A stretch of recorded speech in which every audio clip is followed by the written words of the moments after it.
The time will come when men such as I will look upon the murder of animals as they now look upon the murder of men. Leonardo Da Vinci, 1452 to 1519. It's been about 400 years, nothing's changed, has it? We still don't think there's anything wrong with killing those animals. And even though we know we shouldn't kill men, we're still doing that too, aren't we? Why aren't things changing? Will they ever change?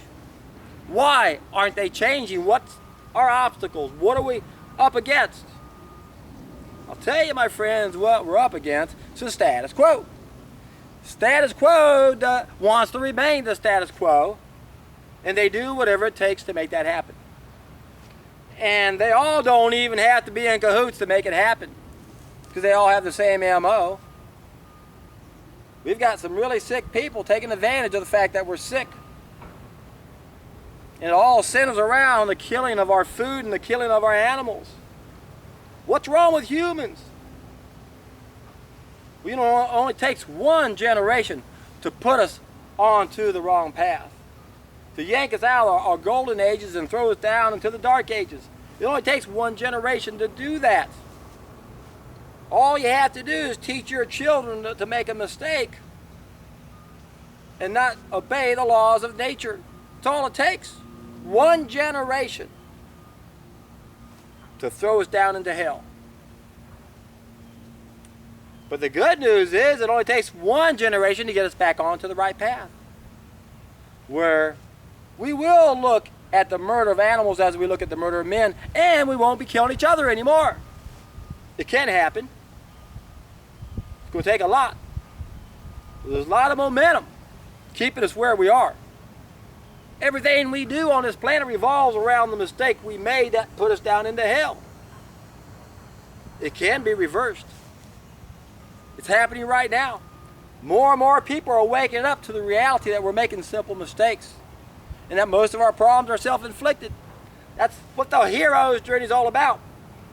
And this isn't a fad or anything. It's the most popular message told in every culture from one generation to the next. The hero's journey, the hero's journey. A hero, if you don't know what that means or who it is, it's a person who can solve a problem or problems that no one else can solve. How many times have you heard me say this? If most of our problems are self-inflicted, who's the hero? If you've watched enough of my videos, you know I've said that a bunch of times. If you're new to my channel, that's what my channel is all about, is to help us wake up and realize that we really play an active role in keeping us where we are in the dark ages, or becoming a hero and getting us back to a place where we existed for the majority of our existence. When you reflect back at the time scale here, for about 99% of our existence, we weren't making the mistake that put us down to where we are. But we've been down here long enough so that every trace of that existence is gone. And a lot of people are going to use that as an excuse that it doesn't exist. Don't be tricked and fooled into that, my friends. When you correct this mistake, you'll realize what it does for you. And the only thing anybody can say is, oh, well, it just doesn't work long term, or the people living long on this program. Remember, if we're going to look at longevity, we have to realize it takes into account many factors. But mostly the first 10 to 20 years of our life while we're growing. Those are the formative years. Very few people start off their journey that way. So what you're going to have are shills and naysayers. They're going to try to convince you that this really isn't the way to go, because look, no one's living long that way. Well, I guarantee you, if we were able to go back before the fall of mankind where we weren't making this mistake, I guarantee you most of us would be living as long as we're supposed to and be healthy the whole time. Now, every animal on this planet lives 6 times their maturity age. That should put us around 120 to 150, depending on how long it takes for us to mature.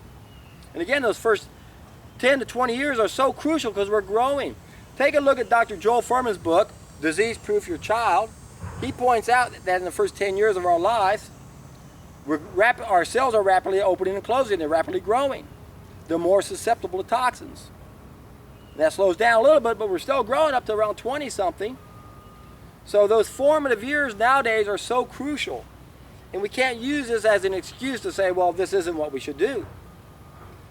In fact, I put the longevity issue into that group of things that we don't know what to project for in the future, because things are going to change so quickly once we reach the tipping point. If we could ever reach the tipping point and finally correct the mistakes we're making and embrace our species-specific diet, understanding that there are two groups of needs with anatomical limitations, and we got to respect that first group of anatomical limitations, meaning that we have a species-specific diet. But we can't say, well, wait a second, look at the people who live this diet, are they living any longer? Well, there's not enough of them to really evaluate. It's kind of a clever ploy if you want to trick people and say, look, we don't have a lot of people living, how many vegetarians are living longer? Well, there's not that many vegetarians to begin with, so it's simple math.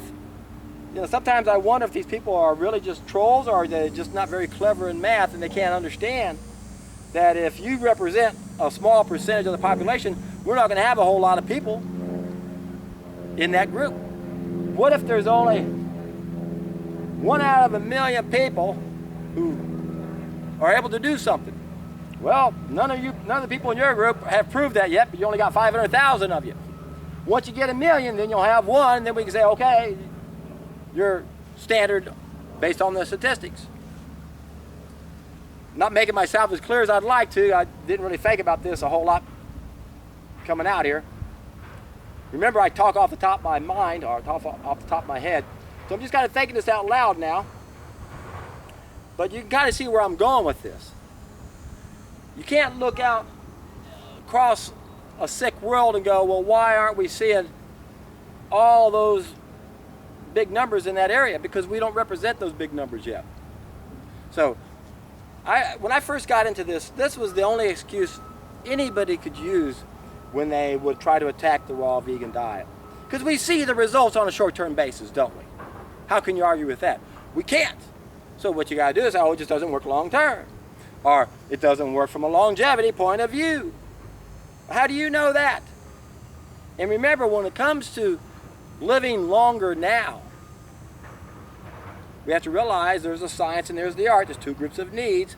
Law of cause and effect, the ripple effect.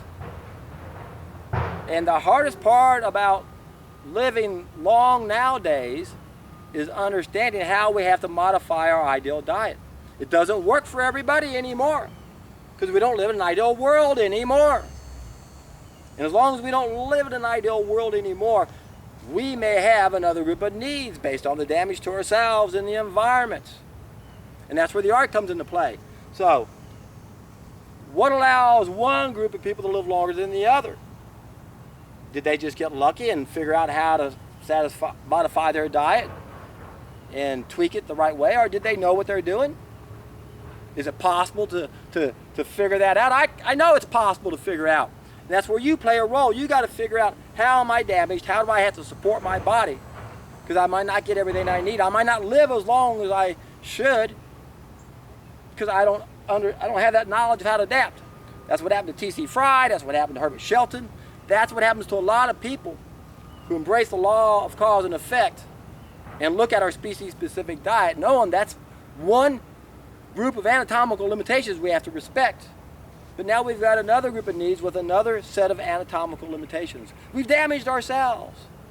We might not be able to make everything we need because we're damaged. It's amazing to me how many times I have to repeat myself, which again just proves that there are shills out there who aren't honest skeptics, they're dishonest skeptics. They're just trying to keep you guys from testing an idea as time has come. Because that's how human nature is. Most of us, when we're presented with something that requires a drastic change, we're kind of hoping something comes along and proves we don't have to do it. Hey, see, look, people don't live longer. No need to do it. Yippee! my friends, if you want a quality of life, that's what's more important than anything. I don't care how long I live. I want to be alive while I'm living. And of course, I don't want to die prematurely, especially if it's my own fault. But when you understand these two groups of needs, you improve both the quality and the quantity of your life.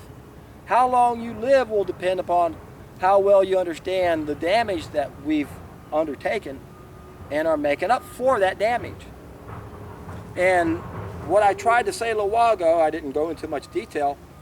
When you look at longevity from a big picture standpoint, that belongs in that group of things that we'll figure out once we reach the tipping point. So we really shouldn't focus on that part of the equation right now unless we don't reach the tipping point, which is a likelihood or a possibility, which means we really play an active role in figuring out the art.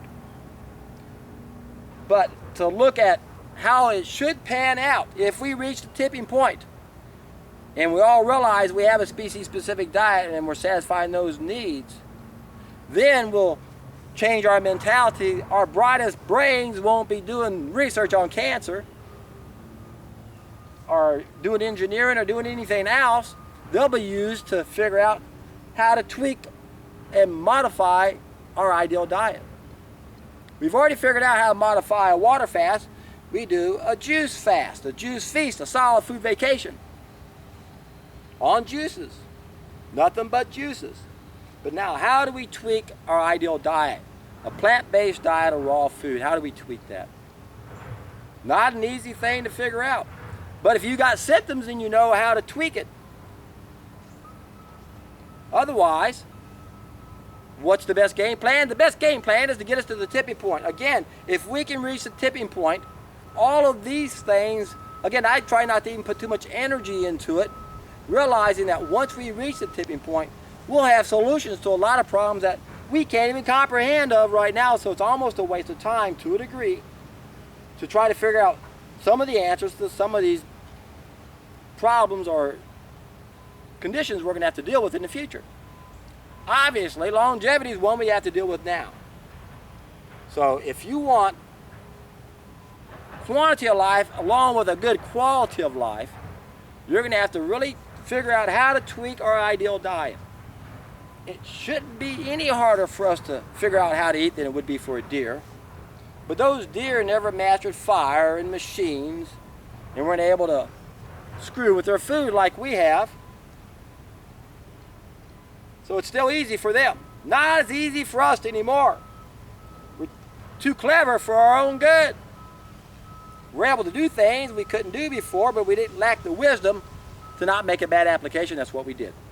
So we can undo all of that, and it begins by taking a solid food vacation for the appropriate length of time, and always be aware of what's working and what's not working. Be open-minded and realize you might not get everything you need just by eating a raw vegan diet. And how do you know? I don't know. If you're not having symptoms, how do you know? If you have symptoms, then we can work backwards and figure that out. Otherwise, can we be tested? What good are blood tests? Oh, you're in the range, normal. Wait a second. 99% of people are doing it wrong. What good is a range among them? Not a whole lot, is it?